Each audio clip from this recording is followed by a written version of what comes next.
أما بعد فأعوذ بالله من الشيطان الرجيم بسم الله الرحمن الرحيم قل هل يستوي الذين يعلمون والذين لا يعلمون إنما يتذكر أولو الألباب وقال تعالى في مقام آخر اقرأ باسم ربك الذي خلق الإنسان من علق اقرأ وربك الأكرم الذي علم بالقلم علم الإنسان ما لم يعلم صدق الله العظيم اللهم صل على محمد وعلى آل محمد كما صليت على إبراهيم وعلى آل إبراهيم إنك حميد مجيد اللهم بارك على محمد وعلى آل محمد كما باركت على إبراهيم وعلى آل إبراهيم إنك حميد مجيد. محترم عزیزوں، بزرگوں، نوجوانوں، بچوں، پردہ دار ماؤں اور بہنوں، گزشتہ جمعے کو ہم نے علم دین کی فضیلت اور دینی مدارس کی اہمیت کے حوالے سے گفتگو آپ کے سامنے رکھی تھی. آج بھی اسی سلسلے کو آگے بڑھاتے ہوئے فقہائے کرام اور محدثین کرام رحمہم اللہ میں سے دو کی سیرت اور ان کا علم دین سے شغف، محبت اور ان کو جو اللہ رب العالمین نے ذہانت عطا فرمائی، اس کا ذکر آج کی گفتگو میں کیا جائے گا. قرآن کریم کی تدوین خلفائے راشدین رضوان اللہ علیہم اجمعین کے دور میں ہوئی. نبی کریم صلی اللہ علیہ وسلم کے دور میں قرآن مختلف چیزوں کے اوپر لکھا ہوا تھا، لیکن وہ اکٹھا نہیں تھا. حضرت ابوبکر صدیق رضی اللہ عنہ اور پھر ان کے بعد حضرت عثمان غنی رضی اللہ تعالیٰ عنہ، جنہوں نے قرآن کریم کو اکٹھا بھی کیا، اس کی تدوین بھی کی اور اس کو جمع بھی کیا اور ایک کتابی شکل میں لوگوں کے حوالے کیا. تو خلفائے راشدین کے دور میں قرآن کریم کی تدوین ہوئی. اس دور کے بعد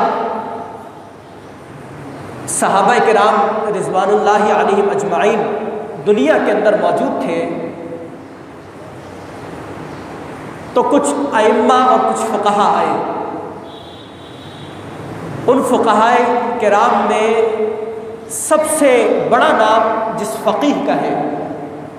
فقیہ اس شخص کو کہتے ہیں کہ جسے قرآن کا بھی علم ہو، جسے احادیث مبارکہ کا بھی علم ہو، اور پھر وہ قرآن اور حدیث کے ذریعے مسائل نکالے. مثلا حضرت ابو ہریرہ رضی اللہ تعالیٰ عنہ مشہور صحابی ہیں. ان کو تمام صحابہ میں سب سے زیادہ احادیث یاد تھی، کئی احادیث کا علم ان کے پاس موجود تھا. وہ محدث تو تھے لیکن فقیہ نہیں تھے، کیونکہ جس طرح حضرت عبداللہ بن عمر، حضرت عبداللہ بن عباس، حضرت عبداللہ بن مسعود رضی اللہ عنہم اجمعین کو اللہ رب العالمین نے سمجھ بوجھ عطا کی تھی اور وہ قرآن و سنت سے مسائل نکالا کرتے تھے، اس طرح حضرت ابو ہریرہ کو وہ فہم حاصل نہیں تھا. تو فقیہ اس شخص کو کہتے ہیں کہ جو قرآن سے اور حدیث سے مسائل کو نکالے اور وہ امت تک پہنچائے کہ اس کے مطابق عمل کرنا چاہیے. 80 ہجری میں یعنی نبی کریم صلی اللہ علیہ وسلم کی رحلت کے بعد 70 سال مکمل ہوئے، تو اس کے بعد 80 ہجری میں امام ابو حنیفہ رحمۃ اللہ علیہ پیدا ہوئے خراسان کے علاقے میں. 80 ہجری میں ان کی پیدائش ہے اور 150 ہجری میں ان کی وفات ہے. ہم میں سے اکثر لوگ جو بر صغیر کے اندر رہنے والے ہیں وہ امام ابو حنیفہ رحمۃ اللہ علیہ کے مسلک کے مطابق اپنے معاملات اور نمازیں اور دیگر معاملات امام ابو حنیفہ رحمۃ اللہ علیہ کے مسلک کے مطابق کرتے ہیں۔ 80 ہجری میں پیدا ہونے والے امام ابو حنیفہ رحمۃ اللہ علیہ یہ تابعی قرار پائے۔ تابعی کا مطلب وہ شخص کہ جس نے ایمان کی حالت میں صحابی کو دیکھا۔ اگر کسی صحابی نے ایمان کی حالت میں نبی کریم صلی اللہ علیہ وسلم کو دیکھا تو وہ صحابی کہلائے، کسی نے ایمان کی حالت میں صحابی کو دیکھا تو وہ تابعی کہلاتے ہیں، اگر کسی نے ایمان کی حالت میں تابعی کو دیکھا تو وہ تبع تابعی کہلاتے ہیں۔ تو امام ابو حنیفہ رحمۃ اللہ علیہ تابعی ہیں۔ تابعی کا مطلب کہ جنہوں نے ایمان کی حالت میں صحابہ کرام کو دیکھا۔ حضرت عثمان رضی اللہ تعالیٰ عنہ کے دور میں اور پھر حضرت علی رضی اللہ تعالیٰ عنہ کے دور میں یہ جو کوفہ کا علاقہ تھا، یہ علاقہ امت مسلمہ اور دارالاسلام کا دارالخلافہ بن گیا۔ پہلے مدینہ دارالخلافہ ہوا کرتا تھا، حضرت علی کے دور میں کوفہ دارالخلافہ قرار پایا، تو کئی صحابہ کرام ہجرت کر کے کوفہ کی طرف آئے۔ ان صحابہ کرام میں حضرت عبداللہ بن مسعود رضی اللہ تعالیٰ عنہ بھی شامل تھے، کہ جن کے حوالے سے نبی کریم صلی اللہ علیہ وسلم نے فرمایا کہ اگر تم قرآن کا فہم حاصل کرنا چاہتے ہو تو عبداللہ بن مسعود سے سوال کرو۔ حضرت عبداللہ بن مسعود رضی اللہ تعالیٰ عنہ کوفہ کے اندر رہے، انہوں نے علم کو آگے بڑھایا۔ حضرت انس بن مالک رضی اللہ تعالیٰ عنہ 93 سال عمر پاتے ہیں، اور 93 سال عمر کا مطلب یہ ہوتا ہے کہ امام ابو حنیفہ رحمۃ اللہ علیہ نے حضرت انس بن مالک رضی اللہ تعالیٰ عنہ سے ملاقات کی۔ اسی طرح ایک اور صحابی ہیں، ان کا نام ہے مالک بن حویرث۔ ان کے گھر کے اندر حضرت امام ابو حنیفہ رحمۃ اللہ علیہ نے ایک کارخانہ بنایا، ریشم کے ذریعے کپڑا بنایا کرتے تھے، صحابی کے گھر کے اندر وہ کارخانہ تھا، اور پھر اس کپڑے کی تجارت کیا کرتے تھے امام ابو حنیفہ رحمۃ اللہ علیہ۔ تو یہ 80 ہجری میں پیدا ہونے والے اور 150 ہجری کے اندر وفات پانے والے امام ابو حنیفہ رحمۃ اللہ علیہ، ان کو اللہ رب العالمین نے انتہائی ذہین بنایا اور دین کی اتنی زیادہ سمجھ بوجھ عطا کی کہ صحابہ کرام کے بعد آج تک امت مسلمہ کے اندر جتنے بھی علماء آئے، جتنے بھی محدثین آئے، جتنے بھی فقہا آئے، ان تمام فقہا محدثین پر سب سے زیادہ اہمیت اور فضیلت جس شخصیت کو حاصل ہے وہ امام ابو حنیفہ رحمۃ اللہ علیہ ہے۔ اتنا زیادہ اللہ رب العالمین نے ان کو قرآن و سنت کا علم دیا، اور اس علم کے ذریعے انہوں نے فقہ کی بنیاد رکھی، اور ایک سمجھ بوجھ کے ذریعے معاشرے تک اور تا قیامت آنے والے لوگوں کو ایک راستہ بتا دیا کہ اس طریقے سے دین پر عمل کرنا ہے۔ فقاہت بھی عطا کی، سمجھ بوجھ بھی عطا کی، ان کو ذہانت بھی عطا کی گئی، علم کے اندر مالا مال بھی کیا گیا۔ امام ابو حنیفہ رحمۃ اللہ علیہ، ان کا جو اصل نام ہے وہ ہے نعمان۔ ہم انہیں امام ابو حنیفہ کے نام سے پکارتے ہیں۔ ابو حنیفہ کا مطلب حنیفہ کے والد، اصل نام ہے ان کا نعمان، اور ان کے والد کا نام ہے ثابت۔ تو نعمان بن ثابت رحمہ اللہ، یہ امام ابو حنیفہ رحمۃ اللہ علیہ کا نام ہے۔ وہ انہوں نے علم دین حاصل کیا، اور علم دین حاصل کرنے کے بعد فقہ کی بنیاد رکھی۔ فقہ کی جب انہوں نے بنیاد رکھی تو ان کا جو 70 سالہ دور تھا، اس میں سب سے پہلے جو خلیفہ بنا، بنو امیہ کی حکومت تھی، اور پہلا خلیفہ عبد الملک بن مروان بنا۔ عبد الملک بن مروان کے بعد ان کا بیٹا سلیمان، بلکہ ولید بن عبد الملک وہ خلیفہ بنا۔ پھر ولید بن عبد الملک کا بیٹا سلیمان بن عبد الملک آیا، وہ خلیفہ بنا۔ اور پھر سلیمان بن عبد الملک نے اپنے دور میں اپنا ولی عہد حضرت عمر بن عبد العزیز رحمۃ اللہ علیہ کو بنایا۔ حضرت عمر بن عبد العزیز رحمۃ اللہ علیہ، انہوں نے ایسی حکومت چلائی جس طرح خلفائے راشدین نے چلائی، انہی کے طرز پر حکومت کی۔ اور پھر بنو امیہ کا خاتمہ ہوا، بنو عباس آئے، اور بنو عباس کا ایک خلیفہ تھا ابو جعفر منصور۔ ابو جعفر منصور نے امام ابو حنیفہ رحمۃ اللہ علیہ کو اپنے دربار میں بلایا، بڑا اہم واقعہ ہے، اور دربار میں بلا کر کہا کہ میں آپ کو اپنی خلافت میں چیف جسٹس بنانا چاہتا ہوں، یعنی قاضی وقت بنانا چاہتا ہوں، لہذا آپ اس ذمہ داری کو قبول کریں۔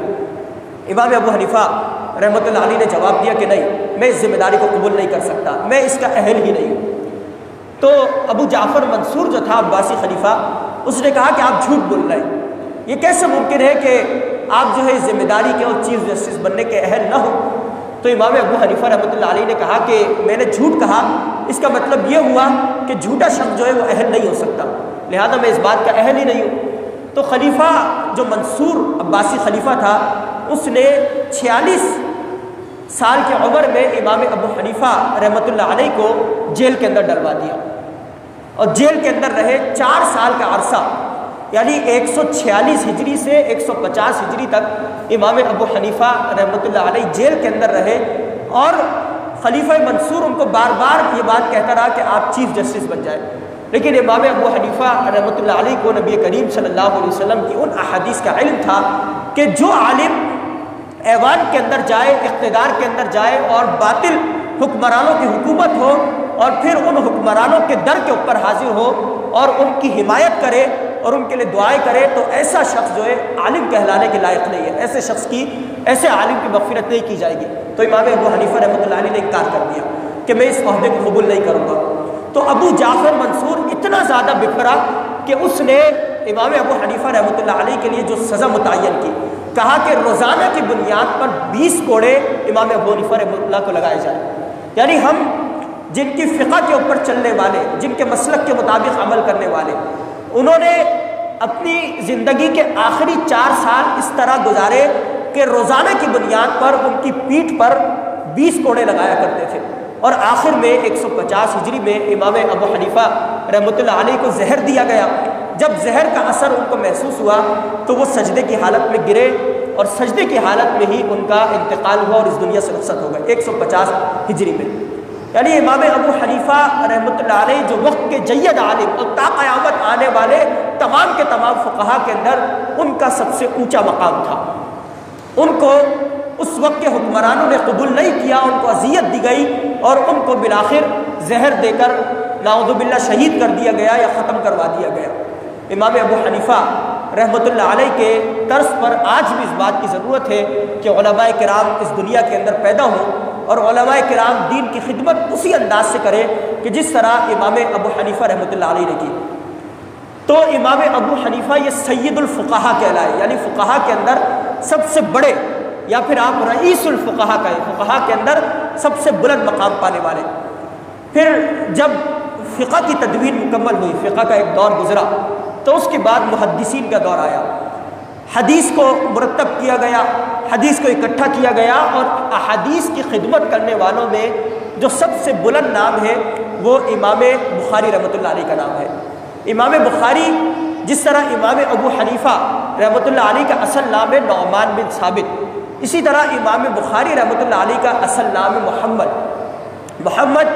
بن اسماعیل، ان کے والد کا نام اسماعیل، اور پھر ان کے دادا کا نام ابراہیم، محمد بن اسماعیل بن ابراہیم۔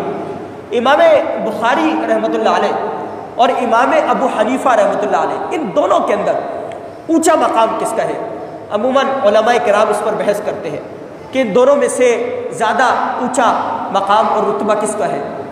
تو اگر ہم زمانی اعتبار سے دیکھیں تو ہم دیکھتے ہیں کہ نبی کریم صلی اللہ علیہ وسلم کے بعد صحابہ کا دور آیا، صحابہ کی موجودگی میں امام ابو حنیفہ رحمۃ اللہ علیہ آئے۔ اس کا مطلب یہ ہوا کہ زبانی اعتبار سے امام ابو حنیفہ رحمۃ اللہ علیہ کا مقام بلند ہے۔ پھر اگر ہم فقاہت کو دیکھیں تو فقاہت میں بھی امام ابو حنیفہ رحمۃ اللہ علیہ زیادہ بلند مرتبہ رکھتے ہیں۔ پھر آپ امام ابو حنیفہ رحمۃ اللہ علیہ کے شاگرد کو اگر دیکھیں، ان کے جو پہلے شاگرد ہیں ان کا نام ہے امام محمد رحمۃ اللہ علیہ۔ پھر امام محمد رحمۃ اللہ علیہ کے شاگرد ہیں امام شافعی رحمۃ اللہ علیہ۔ پھر امام شافعی رحمۃ اللہ علیہ کے شاگرد ہیں امام احمد بن حنبل رحمۃ اللہ علیہ۔ پھر امام احمد بن حنبل کے شاگرد ہیں امام بخاری رحمۃ اللہ علیہ۔ یعنی امام ابو حنیفہ سے لے کر امام بخاری رحمۃ اللہ علیہ تک ایک 5 پشتوں کا سلسلہ ہے۔ امام ابو حنیفہ کے شاگرد محمد، امام محمد کے شاگرد امام شافعی، امام شافعی کے شاگرد امام احمد بن حنبل، اور امام احمد بن حنبل رحمہ اللہ کے شاگرد ہیں امام بخاری رحمۃ اللہ علیہ۔ اس اعتبار سے بھی امام ابو حنیفہ رحمۃ اللہ علیہ کا مرتبہ اور مقام امام بخاری سے کئی گنا زیادہ ہے۔ امام بخاری رحمۃ اللہ علیہ کو اللہ رب العالمین نے بے انتہا حافظہ عطا کیا تھا، بے انتہا حافظہ، انتہائی ذہین۔ یعنی اگر کہا جائے کہ صحابہ کرام اور انبیاء علیہ الصلوۃ والسلام کے بعد دنیا کے اندر اگر کوئی ذہین ترین شخص آیا تو وہ امام بخاری رحمۃ اللہ علیہ تھے، انتہائی حافظہ۔ ان کے حوالے سے واقعات میں آتا ہے کہ 11 سال کی عمر تھی۔ میرے سامنے جو یہ بچے بیٹھے ہیں ممکن ہے ان میں سے کوئی 11 سال کی عمر کا بچہ ہو۔ 11 سال کی عمر، وہ خود اپنے بارے میں بیان کرتے، کہتے ہیں کہ اللہ رب العالمین نے مجھے قبول کیا علم دین کے لیے، نبی کریم صلی اللہ علیہ وسلم کی احادیث کے لیے، اور میں نے آپ علیہ الصلوۃ والسلام کی احادیث بہت زیادہ یاد کی، اور 10 سال کی عمر میں بھی مجھے کئی احادیث یاد تھی۔ 11 سال کی عمر کے ہیں امام داخلی رحمۃ اللہ علیہ، بڑے محدث ہیں، ان کا ایک حلقہ درس ہے، درس حدیث دے رہے ہیں، اور کئی امام اور کئی فقہا اور کئی محدثین ان کے سامنے بیٹھے اور حدیث کو سن رہے ہیں۔ تو امام بخاری رحمۃ اللہ علیہ 11 سال کے ہیں، وہ اس محفل کے اندر شریک ہوتے ہیں۔ امام داخلی رحمۃ اللہ علیہ ایک حدیث بیان فرماتے ہیں، حدیث کی سند بیان فرماتے ہیں، سند بیان کرتے ہوئے کہتے ہیں کہ سفیان عن ابی الزبیر عن ابراہیم، یعنی سفیان نے ابو زبیر سے روایت کیا، پھر ابو زبیر نے ابراہیم سے روایت کیا، سفیان عن ابی الزبیر عن ابراہیم۔ تو امام بخاری رحمۃ اللہ علیہ کھڑے ہو گئے، انہوں نے کہا کہ شیخ محترم، میں آپ سے اگر ایک سوال کرنا چاہتا ہوں، اگر آپ برا نہ مانیں۔ تو امام داخلی رحمۃ اللہ علیہ نے کہا کہ ٹھیک ہے کہو۔ انہوں نے امام بخاری رحمۃ اللہ علیہ نے کہا کہ شیخ محترم، آپ نے جو یہ سلسلہ سند بیان کیا کہ سفیان عن ابی الزبیر عن ابراہیم، میں نے کہیں یہ نہیں دیکھا کہ ان ابا الزبیر لم یروی عن ابراہیم، کہ ابو زبیر جو ہے ابراہیم سے روایت کسی بھی روایت کے اندر نہیں کرتے۔ آپ سے جو ہے کوئی غلطی ہوئی ہے، آپ جو اصل کتاب ہے اس کی طرف جائیں اور اس کے اندر دیکھیں کہ سلسلہ سند اصل کیا ہے۔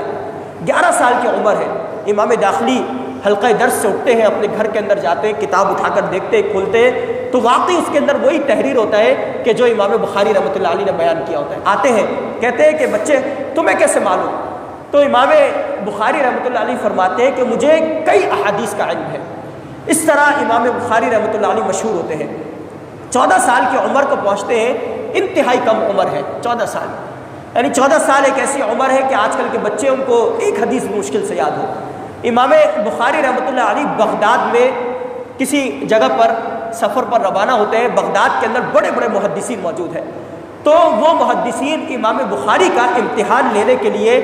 ایک ٹیم بناتے ہیں، 10 افراد پر مشتمل لوگ ہیں، اور وہ 10 افراد ان کو 10 حدیثیں حوالے کی جاتی ہیں۔ ہر محدث کے پاس 10 حدیثیں ہیں، اور ان سے کہا جاتا ہے کہ یہ جو 10 حدیثیں ہیں ان کو آپ آگے پیچھے کریں، یعنی حدیث کا جو جملہ ہے اور دوسری حدیث کا جو سند ہے اس کو آپس میں ملا دیں، یعنی ایک طرح کی حدیثیں نہ ہو بلکہ ان کو غلط کر دیں اور آگے پیچھے کر دیں، اور پھر امام بخاری کے سامنے بیان کریں تاکہ امام بخاری کہے کہ مجھے تو اس کا علم نہیں ہے کہ ایسی بھی کوئی حدیث موجود ہے۔ تو جو لوگ سن رہے ہوں امام بخاری کو، وہ سن لیں کہ امام بخاری کے پاس جو ہے حدیث کا علم موجود نہیں ہے۔ تو انہوں نے امام بخاری کے خلاف ایک پروپیگنڈا بھی کیا۔ امام بخاری داخل ہوئے، 10 محدثین موجود تھے، پہلے ایک شخص کھڑا ہوا، اس نے 10 حدیثیں سنائی۔ ہر حدیث کے جواب میں امام بخاری نے کہا کہ انا لا عارف، میں نہیں جانتا۔ جو بھی وہ حدیث بیان کرتے کہتے کہ مجھے نہیں معلوم۔ اس طرح دوسرا شخص، تیسرا شخص، چوتھا شخص، 10 اشخاص نے، 10 محدثین نے حدیثیں بیان کی۔ امام بخاری نے کہا کہ 100 کی 100 حدیثیں مجھے اس کا علم نہیں ہے۔ تو لوگوں نے کہا کہ امام بخاری یہ تو حدیث کے امام نہیں ہو سکتے، ان کے پاس تو حدیث کا علم بھی موجود نہیں ہے۔ تو امام بخاری نے کہا کہ آپ ذرا ٹھہریں، پھر اپنی جگہ سے کھڑے ہوئے، اور پھر وہ جو 100 احادیث ان لوگوں نے سنائی تھی ان احادیث کو بھی سنائے، یعنی وہ جو غلط روایات ان لوگوں نے بنائی تھی وہ روایات بھی امام بخاری رحمۃ اللہ علیہ نے اسی محفل کے اندر سنائی۔ یعنی کس قدر حافظہ اللہ رب العالمین نے عطا کیا کہ ایک مرتبہ حدیث کے الفاظ کان کے اندر آئے وہ ان کو یاد ہو گئے، اور پھر ان 100 کی 100 احادیث کی ترتیب درست کی اور درست ترتیب بھی سنائی۔ امام ابن حجر عسقلانی رحمۃ اللہ علیہ فرماتے ہیں کہ ہمیں اس بات پر وہ نہیں ہے کہ امام بخاری رحمۃ اللہ علیہ نے کس طرح 100 احادیث صحیح سنائی، بلکہ ہمیں اس بات پر بہت زیادہ یہ ہوتا ہے کہ امام بخاری رحمۃ اللہ علیہ نے ان 100 غلط روایات کو کس طرح فوراً یاد کیا اور سنایا۔ امام بخاری رحمۃ اللہ علیہ فرماتے ہیں کہ مجھے 6 لاکھ احادیث یاد تھی، زبانی احادیث، یعنی 6 لاکھ احادیث، اور پھر ان 6 لاکھ احادیث کی چھان پھٹک کر کے امام بخاری رحمۃ اللہ علیہ نے بخاری شریف لکھی، اور بخاری شریف کے اندر 7,000 یا 7,500 احادیث کو اکٹھا کیا، اور وہ ایسی احادیث کہ جو سند کے اعتبار سے سب سے بلند احادیث۔ اور اس کتاب کو امام بخاری رحمۃ اللہ علیہ کی اس کتاب کو قرآن کریم کے بعد سب سے زیادہ اہمیت حاصل ہے۔ یعنی آج ضرورت اس بات کی ہے کہ معاشرے کے اندر امام ابو حنیفہ رحمۃ اللہ علیہ، امام بخاری رحمۃ اللہ علیہ جیسے علماء کرام پیدا ہو، ایسے علماء کرام اس دنیا کے اندر پیدا ہو کہ جو دین کی خدمت کرے، قرآن کریم کو بھی اور نبی کریم صلی اللہ علیہ وسلم کی احادیث کو بھی محفوظ کرے اور اس کے لیے اپنے آپ کو وقف کر دے۔ امام بخاری رحمۃ اللہ علیہ جب پیدا ہوئے تھے، تھوڑے سے بڑے ہوئے تو ان کے حوالے سے آتا ہے کہ ان کی بینائی وہ نہیں تھی، نابینا تھے، ان کو نظر نہیں آتا تھا، تو ان کی والدہ کو پریشانی لاحق ہوئی۔ ان کی والدہ ساری رات مصلے پر بیٹھ گئی اور گڑ گڑا کر اللہ رب العالمین سے بار بار دعا کی کہ اللہ میرے بیٹے کو تو بینائی عطا فرما دے، اس کی بینائی لوٹا دے۔ تو واقعات میں آتا ہے کہ ان کی والدہ کی دعا قبول ہوئی، ساری رات انہوں نے دعا کی، اس کے نتیجے میں اللہ رب العالمین نے امام بخاری رحمۃ اللہ علیہ کو بینائی دوبارہ سے لوٹا دی۔ یعنی مال و دولت بھی ان کے پاس بے انتہا موجود تھا، لیکن اس کے باوجود بھی جب علم دین انہوں نے حاصل کیا تو انتہائی مفلسی کی زندگی گزاری۔ ایک واقعے میں یہ بھی آتا ہے کہ بصرہ کی طرف روانہ ہوئے، ایک شیخ کے پاس گئے حدیث کا علم سیکھنے کے لیے، تو راستے میں ان کے پاس کھانا پینا ختم ہو گیا۔ شیخ کے پاس 13 دن ٹھہرتے ہیں، 13 دن، اور 13 دن ایک لقمہ بھی کھانے پینے کے لیے ان کے پاس موجود نہیں ہوتا، امام بخاری رحمۃ اللہ علیہ۔ تو واقعات میں آتا ہے کہ پتے، درخت کے پتے کھا کر گزارا کرتے اور اس طرح وہ علم حدیث حاصل کرتے۔ کئی ممالک کا انہوں نے سفر کیا کہ اللہ کے رسول صلی اللہ علیہ وسلم کے احادیث کو محفوظ کر لیا جائے اور اس کا علم حاصل کر لیا جائے۔ آج لوگ ہم سے سوال کرتے ہیں کہ کئی مدارس موجود ہیں کہ کیا مدارس کے اندر امام ابو حنیفہ اور امام بخاری رحمۃ اللہ علیہ جیسے عالم کیوں پیدا نہیں ہو رہے؟ تو ہم ان کو یہ جواب دیتے ہیں کہ بھائی آپ جو ہے اپنے ان بچوں کو مدارس کے اندر بھیجتے ہیں کہ جو بالکل نکمے ہوں، کہ جو اسکول کے اندر اگر جائے تو اسکول کی تعلیم حاصل نہیں کر پا رہے ہو، بالآخر آپ پریشان ہو کر ان کو مدرسے کے اندر بھیج دیتے ہیں کہ چلو مدرسے کے اندر جائے گا، کچھ نہ کچھ پڑھ لے گا، قرآن سیکھ لے گا۔ یا پھر جن کی ذہانت انتہائی کمزور ہوتی ہے، جن کے اندر کوئی عیب پایا جاتا ہے، آپ ان کو مدارس کے اندر بھیجتے ہیں۔ اپنے گھر کے ذہین ترین بچے کو آپ مدرسے کے اندر بھیجیں، وہ جب مدرسے کے اندر آئے گا قرآن کریم حفظ کرے گا اور پھر درس نظامی کی تعلیم حاصل کرے گا۔ درس نظامی یہ 8 سال کا کورس ہے، اور 8 سال کے کورس کے دوران قرآن کریم کا مکمل ترجمہ سکھایا جاتا ہے۔ میں نے پچھلے جمعے کو بھی مختصراً آپ کے سامنے بیان کیا تھا کہ قرآن کریم کا مکمل ترجمہ ان 8 سال کے دوران سکھایا جاتا ہے، لفظی ترجمہ، ایک ایک حرف کا ترجمہ اور اس کی تشریح، کئی تفاسیر اس 8 سال کے دوران۔ احادیث کی مشہور کتابیں بخاری، مسلم، ابو داؤد، ابن ماجہ، ترمذی، نسائی، مشکات شریف، موطا امام محمد، موطا امام مالک، ریاض الصالحین، زاد الطالبین، کئی مشہور احادیث، بلوغ المرام، یہ کتابیں، ان کا ترجمہ ان 8 سال کے دوران سکھایا جاتا ہے۔ اسی طرح فقہ کی بڑی مشہور کتابیں، ہدایہ فقہ کی ایک مشہور کتاب ہے، اسی طرح کنز الدقائق ہے، شرح الوقایہ ہے، قدری ہے، یہ فقہ کی مشہور کتابیں ان مدارس کے اندر 8 سال کے دوران پڑھائی جاتی ہے۔ اسی طرح صرف اور نحو، عربی گرامر کا جو علم ہے وہ 8 سال کے عرصے میں سکھایا جاتا ہے۔ تفسیر کے جو اصول ہیں، اصول تفسیر، یہ ان 8 سال کے دوران، حدیث کے اصول، اصول حدیث، فقہ کے اصول، اصول فقہ، اس کی مختلف کتابیں، منطق، فلسفہ، یہ ان 8 سالوں کے دوران سکھایا جاتا ہے۔ اسی طرح عربی ادب کے حوالے سے کئی کتابیں ہیں۔ یعنی 8 سالہ جو درس نظامی ہے، یہ آپ اپنے بچوں کو اس کی طرف رغبت دلائے کہ یہ علم حاصل کرے اور پھر معاشرے کے اندر وہ دین کی خدمت کرنے والے اور پاکستان کی خدمت کرنے والے بنے۔ گزشتہ روز ہم نے عصری تعلیم کے، گزشتہ جمعے کو عصری تعلیم کے حوالے سے آپ کے سامنے اس کی کچھ خامیاں بیان کی تھی، تو کچھ لوگ یہ سمجھ گئے کہ شاید ہم عصری تعلیم کے خلاف ہیں۔ ہم عصری تعلیم کے خلاف نہیں ہیں، بلکہ یہ تو عصری تعلیم معاشرے کی ضرورت ہے، اسے حاصل کرنا چاہیے۔ ہم نظام تعلیم کے خلاف ہیں کہ جو مخلوط نظام تعلیم ہے اس کے خلاف ہے۔ وہ مدارس کے بارے میں کہتے ہیں کہ مدارس کے اندر سائنس اور دیگر مضامین کیوں شامل نہیں کیے جاتے؟ ہم ان سے کہتے ہیں کہ آپ اپنی یونیورسٹیز اور کالجز کے اندر کیوں قرآن و سنت کی تعلیم اور عربی گرامر کی تعلیم کیوں اپنے اسٹوڈنٹس کو نہیں سکھاتے، بلکہ ہم تو اپنے طلبہ سے بات کہتے ہیں کہ یہ جو 8 سالہ درس نظامی ہے آپ اس دوران عصری تعلیم بھی حاصل کریں۔ میں نے خود عصری تعلیم حاصل کی ہے، مثلا ابتدائی جو 2 سال ہیں ان 2 سال میں آپ میٹرک بھی کریں، 2 سال کا کورس مکمل بھی ہوگا، میٹرک بھی مکمل ہو جائے گا، پھر مزید 2 سال کا آپ کورس مکمل کریں، اس کے ساتھ آپ انٹر کریں، پھر مزید 2 سال کا کورس مکمل کریں، اس کے ساتھ آپ بی اے کریں، پھر مزید 2 سال کا آپ کورس مکمل کریں، اس کے ساتھ ماسٹرز کریں۔ یعنی یہ 8 سال کا درس نظامی ہے، اس کے ساتھ ساتھ عصری تعلیم بھی جاری رکھیں، یونیورسٹیز کے اندر آپ پڑھتے رہیں اور ماسٹرز کریں۔ بلکہ یہ جو HEC ہے، ہائر ایجوکیشن کمیشن ہے، اس نے مدارس کی ڈگری کو قبول کیا اور اس ڈگری کو ماسٹرز کے برابر بلکہ ڈبل MA کے برابر قرار دیا کہ یہ ایکولنٹ ہے MA اسلامیات اور MA عربک کے۔ اس کے بعد جب بچہ درس نظامی سے فراغت حاصل کرتا ہے، مکمل عالم بن کر نکلتا ہے، تو وہ یونیورسٹی کے اندر MPhil اور PhD کی تعلیم حاصل کر سکتا ہے۔ PhD جب مکمل کر لے تو اس کے ساتھ نام کے ساتھ مولانا بھی لگے گا، مفتی بھی لگے گا، ڈاکٹر بھی لگے گا۔ یعنی یہ جو بڑے بڑے علماء کرام موجود ہیں، مفتی تقی عثمانی، مفتی اور دیگر جو حضرات موجود ہیں، ان سب کے نام کے ساتھ ڈاکٹر بھی لگتا ہے۔ انہوں نے مدارس سے درس نظامی بھی کیا، اس کے بعد MPhil اور PhD بھی کیا، اور وہ ڈاکٹر بھی کہلائے اور